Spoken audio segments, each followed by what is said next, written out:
Le S&P 500 quand tu es européen, bonne idée ou pas? On te conseille partout d'investir dans le S&P 500, mais si tu es européen, est-ce que c'est vraiment une bonne idée?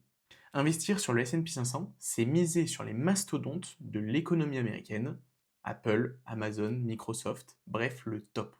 Mais en tant qu'Européen, tu dois passer par un compte titre ordinaire et c'est là que les ennuis commencent. Tu t'exposes à la flat tax de 30% sur l'ensemble de tes gains, que ce soit les dividendes perçus sur ton compte d'investissement, mais aussi les plus-values générées.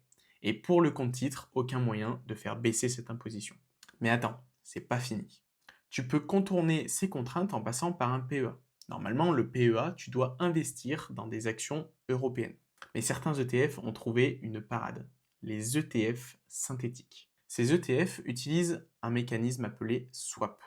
En gros, ils achètent des actions européennes, mais échangent leurs performances contre celles du S&P 500. Résultat, tu restes dans les règles du PEA, mais tu suis la performance du marché américain. Alors oui, il y a un risque de contrepartie avec ce mécanisme de swap, mais il est contrôlé et encadré. Et clairement, ça peut être un bon compromis entre fiscalité optimisée d'une part et exposition du marché US d'autre part. Alors voilà, si tu veux investir dans le S&P 500, tu as deux possibilités, le compte titre et le PEA. À toi de voir lequel te convient le mieux.